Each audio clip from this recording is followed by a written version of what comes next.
moron! Hey, moron! Dude! Look at me! I'm the waterboard, dude! Good morning, good people. Mark Holmes here with my buddy Cowboy Joe Boo, as well as Joe Bear in the house. And as always, I want to say thank you all for watching, commenting, subscribing, and being part of the Joe Boo Sports Report. Without you guys, as well as you ladies, you know that this literally does not work. So let's get open for business here. Oops. And wake up the football gods. Man, it's Saturday morning. I hope you guys are going to have a great weekend. Here we are, 89 days, 12 hours, 3 minutes, and 1 second away from kickoff against the Philadelphia Eagles. And I have to say that this is probably going to be the biggest buildup of a beginning of a season game that there's going to be. The hype, and we are less than 3 months away for this game has been crazy. Eagle fans have been coming after me, bro.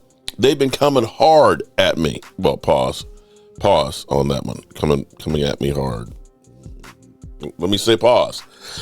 Be that as it may, we have a lot of work to do. Expectations for the Dallas Cowboys have grown.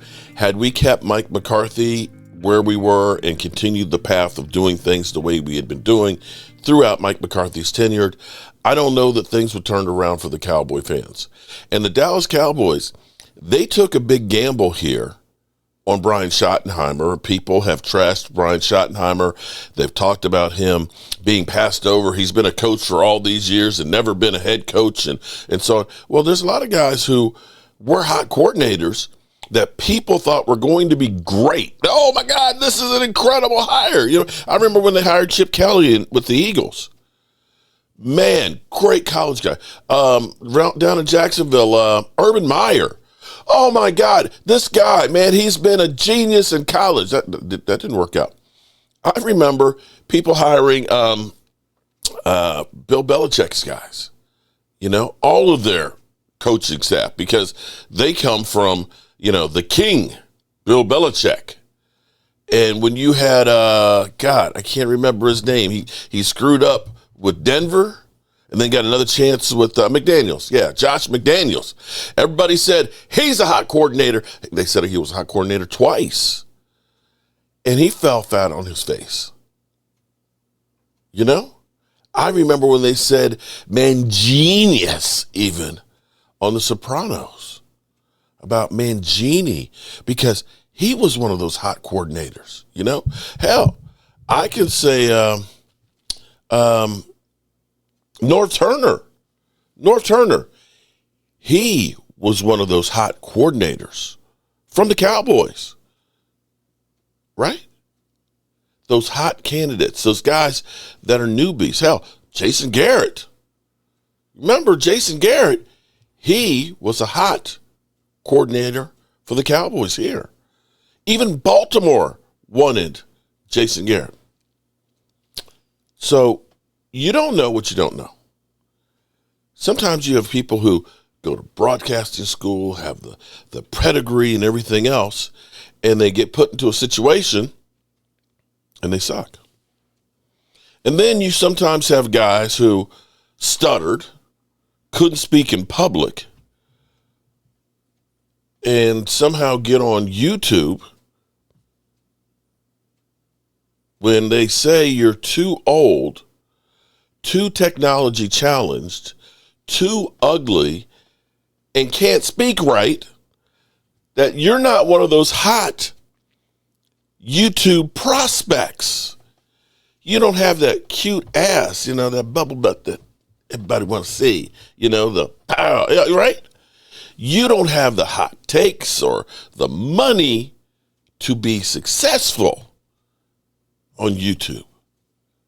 But yet, that guy, that old, you're too old type guy who didn't start out in the space, somehow that guy sometimes succeeds with no rhyme or reason. Just saying. It doesn't matter how you get there to get your opportunity. You're there. Now, what are you going to do with it? Now, what do we learn about Brian Schottenheimer? Because Brian Schottenheimer is the face of the Dallas Cowboys right now. No ifs, ands, or buts about it, okay? You can say what you want about Jerry and Stephen Jones. They have taken a back seat to Brian Schottenheimer. Maybe they're looking like, maybe we'll push him out here. We'll let him sink or swim, but he'll be the fall guy if it does sink. We'll stay back here clean. It almost feels like the Dallas Cowboys are run like a normal NFL franchise. We finally saw Stephen Jones 2 days ago talking about Micah Parsons' contract. We'll let you know when we got something going on here. Oh, wait a minute. So you're just going to let us know when something actually happens, as opposed to the usual bullshit talk that we always get? Really? Because usually what we get is, Micah Parsons. This is what we used to get. Well, Micah Parsons, he's got to understand. He's got to leave some pieces of pie on the table because, I like pie. See, some people, they get a little sliver of the pie and things. And Micah Parsons, he wants a bigger piece of pie. Hell, I want half the pie. I want half the pie. So Micah Parsons got to understand he's got to leave half the pie for me on the table because, I love pie. That's usually what we would get, we'd get all the bullshit and, things like that, we thought that we had a deal here with Micah and, all of a sudden he actually wants to make some money and we figured you're here as a Dallas Cowboy player. And as a Dallas Cowboy player, you got to understand that, you get your podcast and things. You get to be the president of Bleacher Report, that because of what we have here established with the Dallas Cowboys, you can make plenty of money outside the building. And that's why we won't pay you, because you're getting paid because you got that star on your helmet. That's the kind of stuff that we would usually get when it came to contract situations. Just would. And so now we're just saying, we'll let you know when there's something that actually happens. That's a complete change for the Dallas Cowboys organization on how they're doing business. Now, I hope that this business gets done and gets done sooner than later. As I talk about YouTube, it's hard starting out a channel now. Now you got AI bots that are out there putting out stuff. And I'm going to say with AI, my buddy DMV was talking about using AI to help with the titles and this, that, and the other. I'm staying away from AI. AI, I believe, is the devil. But it does have a place. The thing I say caution about is AI, I can go ahead and say Mark Holmes' Red Brick House on ChatGPT, and each time I get a different answer. So it's taking some of the information and putting it together, and it's kind of creating some more to go with it. So you don't necessarily know what to believe, and that's where you're getting all these YouTube AI, Dallas Cowboys signed such and such. It's like, no, we didn't. I saw this one post that said Zach Martin begs the Dallas Cowboys to let him play and will take a pay cut. That's the devil. That shit's not happening. So CeeDee Lamb and Micah Parsons. I haven't seen Micah Parsons doing any videos yet, but he has a YouTube channel. CeeDee Lamb has a channel too. And this is an excerpt from it. And this makes you realize that, we trash, CeeDee Lamb. Oh, man, he's not a team player, this, that, and the other. You know what? The team's not a team player. The Dallas Cowboys make every move for the Dallas Cowboys organization, as the NFL does. It's about the brand, the star, and making money. And when we're done with you or you cannot perform what we need, you're gone. You're gone. On the flip side, when a player outperforms what he was supposed to do, they don't turn around and say retrospectively, hey, we're going to give you a great big bonus because, we thought you'd get 5 catches last year and you got 100. We appreciate it. No, they're not. They say, thanks a lot, buddy. And it's nothing new. This has been the case from the beginning of the NFL, and it will forever be there. And so CeeDee Lamb thought he had a deal, thought he was going to be at training camp and all, and finds out that he's not. And you can see how it actually bothered him. And it may end up deflecting into the season and creating animosity. Doesn't seem to be right now, but you have to say, when you go through hell, if you go through, your significant other doing something that they shouldn't have done to you, you may forgive, but you're not going to forget that situation. You're just not. Let's listen to this clip. Hey, so what did the TV say? It's gonna be done by before the training camp or what? No, after, bro. They take it so long, so moral of the story is we had a number. It went out the window. I don't know why. CeeDee Lamb, who's not backing down. Lamb continues his holdout. That first time ever in your life of not really being able to be at a training camp, be around your guys, not being able to get your body doing what you wanted to do. And what were you doing during that time? Honestly, it was the worst. It was the worst ever. Do you hear me? Like, for those who know me, they know how serious I take this football stuff. You know what I'm saying? Like, with everything in me, I put pride, body, mind, soul, everything I got into winning and the result of it, and obviously preparation that goes into it, and for me to miss out on the right preparation with my team, my quarterback, my guys, just building those bonds off the field, whatever the case may be, you know what I'm saying? Like, I missed out on that. And I'd be a fool if I said every day here in Miami, granted, the weather was nice just as well as it is in LA or Oxnard. It wasn't nearly as fulfilling as it would be if I was with my guys. And that's just point blank period. And I feel like, I swear I get to be myself on the field, you know what I'm saying? I get to show everybody what I like to do for a living and how much I cherish it, how much I treat it to the game, you know what I'm saying? And yeah, bro, it was a unique situation. That was the first time I ever did that, and I'm praying it's the last. It should be. Praying that it's the last. And I'm praying that it's the last that we see it done to a star player. Because in the end, it's like you are saying to them, you're not worth what you want to get paid. That you're greedy. You're not the team player. I don't think that's the right way to make your players feel whole and feel happy. If you're Micah Parsons and you've seen everybody, we're sitting here at the point of where the Prince down there in Jacksonville, Trevor Lawrence, who, let's be clear here, Trevor Lawrence is second highest paid player in the NFL. Okay, he's at 255.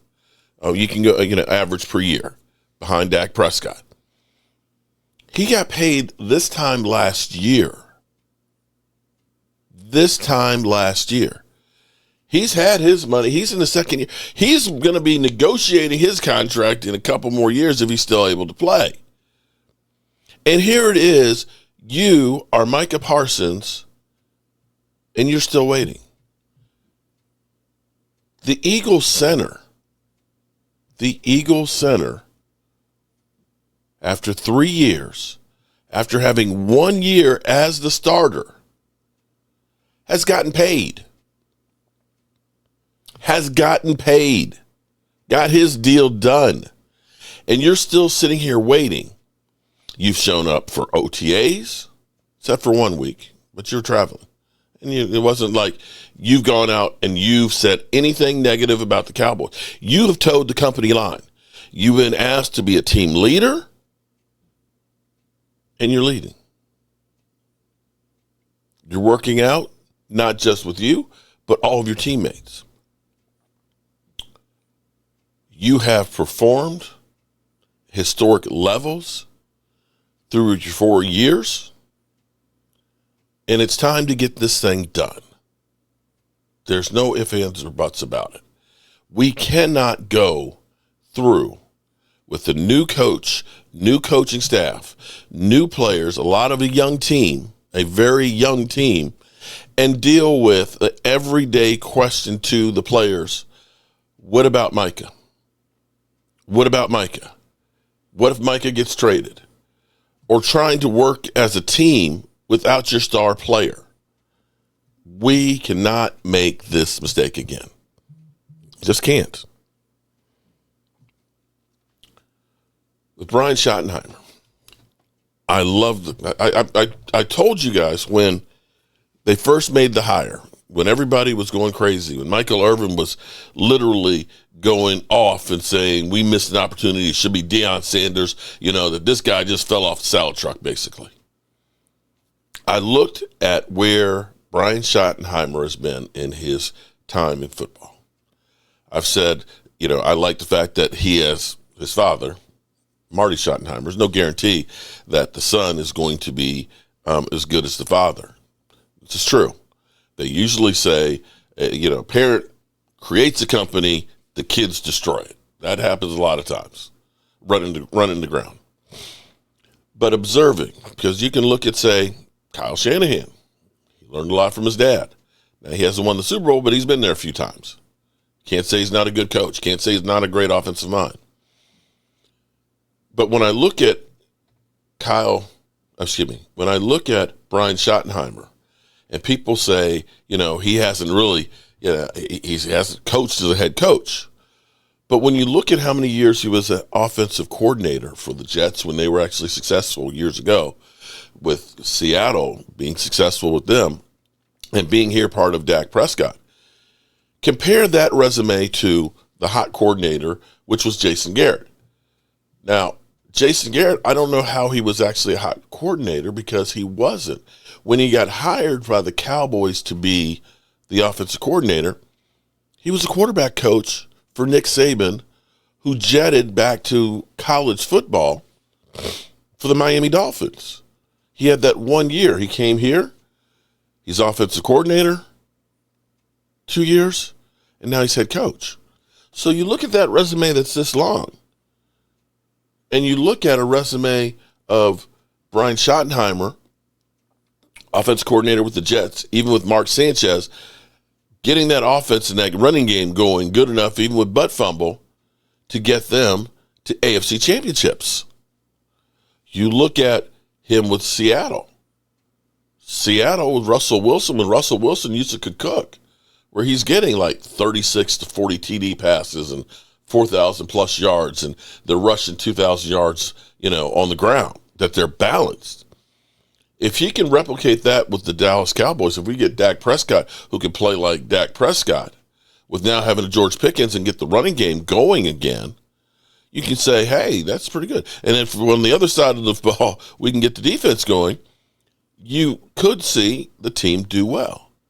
In the hire, I said, well, I think that this is a hire because you want to make things on the offense cohesive, because you've got Dak Prescott, who knows the coordinator, who's now the head coach.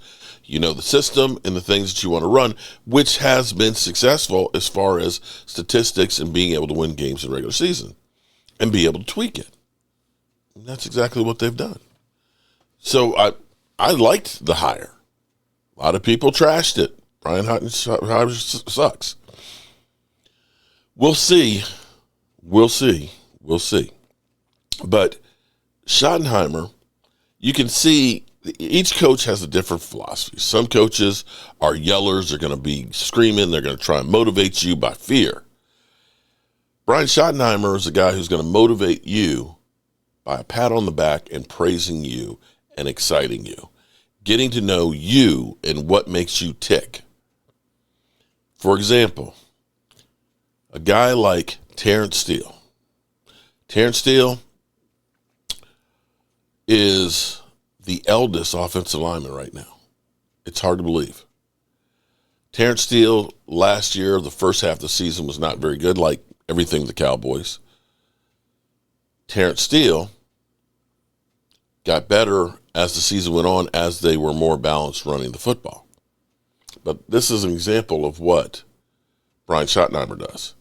Terrence Steele is one of the hardest workers that we have.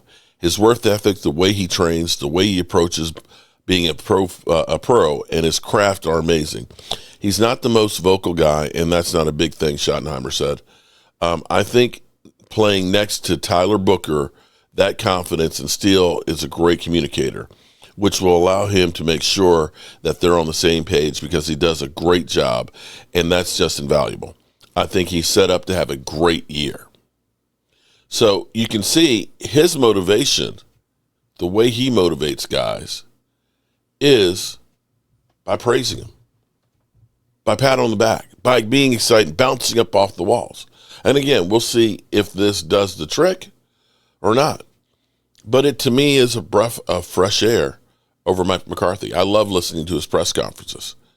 And I will, after I'm still doing a bunch of different jobs. In fact, when I get done here, I've got to go take up carpeting and stuff and getting ready to do a laminate floor job and things. So I'll be leaving here to work this weekend and things. But by the time training camp gets here, we'll be in full-blown Cowboys mode, and we will really be knee-deep on everything.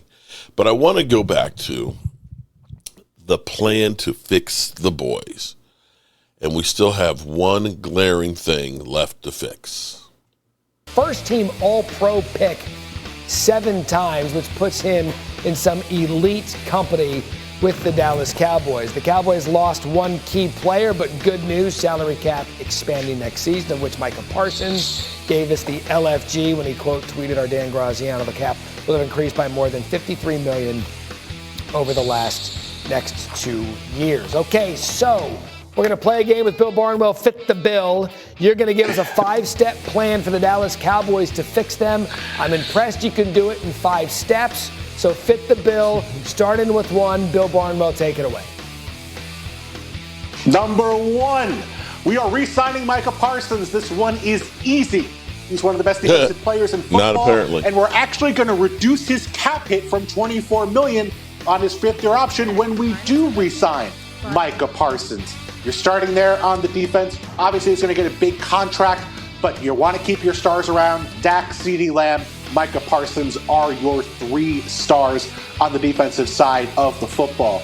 Number 2, we are moving to add some salary cap space here. We're going to restructure Dak Prescott and CeeDee Lamb. This is going to create, this is not an exaggeration, this is going to create $60 million in cap space for the Cowboys. Those guys are sticking around. They're your core. Whether Cowboys fans like it or not, Dak Prescott's going to be there for years to come. Add the Micah Parsons restructure. We're looking at probably $65 million in cap space. That's a lot of money to work with, and we're going to need it for steps 3, 4, and 5 in this plan. Step 3 for the Cowboys. We are adding help at receiver.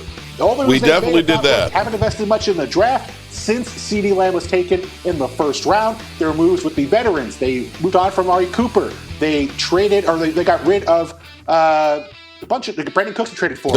They got Michael Gallup and re-signed him. That didn't work. Adding a Deebo Samuel to the mix gives a big body, physicality the Cowboys have not had in their offense in several years. He's tormented the Cowboys himself. Deebo Samuel would be a great addition as the number 2. He went to the Commanders. Next to CeeDee Lamb. Number 4, the offensive line needs to be replenished now, especially after Zach Martin was retired. They did that. Running back, I know Cowboys want to add a guy. Maybe they draft someone. Rico Dowdle's been good. 12th in rushing yards, 4.6 yards per carry last year. But there's a big hole in that offensive line, which is 27th in spending and cash next year.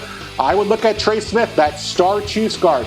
A plug-and-play replacement for Zach Martin, a big body, a great run blocker in the interior. Cowboys teams have always been good when they have good offensive lines. And then you flip it. Number 5, this is not the sexiest option, but we're looking at the defensive line and that defensive tackle rotation. We're looking at pieces here who are going to help us in short yardage. Last year, the Cowboys were not just the worst red zone defense in football, they were the 4th worst red zone defense of the last decade. That's what happens when you cannot stop the run in short yardage. These are not going to be big names. You're looking at Guys like Poona Ford from the Chargers. Guys who are going to be big bodies, occasionally make plays in the passing game, but who are going to That's one that we still need to work on. Morgan Foxes of the world. Build that depth, build that defensive line, and get the Cowboys strong on the line of scrimmage to help get them back to where they were at their peak. Oh, that's it? That's okay. it. That's it. 5-step plan. That's it. We just fixed the Cowboys. All right, well, That's the whole show. that's all they have to do. That's all? Then I think they're well on their way. D. Wood. Yeah. So I would love to get into all 5 of those, but Bill Barnwell did a great job of it. Yeah. So maybe add number 6. Like, what do you want to see Jerry Jones do this offseason to get them back into the conversation? Well, Bill had already referenced it. When the Cowboys were good, they were elite in the trenches. So I would start. How about impending free agent and Trey Smith, the guard from the Kansas City Chiefs? You know, when you look at the Kansas City Chiefs offensive line, it was really the interior that was the elite part of that offensive line. So bringing in a guy like Trey Smith to help fortify the Cowboys' interior of their offensive line, I think will go a long way towards rebuilding and reestablishing a line of scrimmage with the Dallas. We drafted Tyler. Because when you look at their heyday recently, and by heyday I mean winning the division, making the playoffs, Zach Martin, who just retired, he was out there. They always drafted up front. Yep. Back in the teens of the 2000s of Jeff Darlington, that made them contenders year in and year out for that division. It just hasn't been that way. So in your mind, how close are the Cowboys to going with the 5-step plan and being contenders? Nothing about their last off seasons have suggested that they're willing to be that aggressive. So it's more of a show me situation. Don't tell me about it. I mean, like that was a wonderful presentation, but I felt like I was back in the 8th grade history. Here's what I'll say. Still need more help on the defensive line to check that off fully, and they need to get Micah Parsons done before training camp. They do those things, I think we'll have had an incredible offseason, and I hope we do. In the meantime, I got to go to work, y'all. I got to get out of here. And I appreciate y'all. Peace out. I can't stand it anymore. I've got to get out of here. I've got to get out of here. Calm down. Get a hold of yourself. Stewardess, please let me handle this. I've got to get Calm down. Now get back to your seat. I'll take care of this. Calm down. Calm down. Get a hold of yourself. Doctor, you're wanted on the phone. Everything's going to be all right. Please. Sister, please, I'll handle this.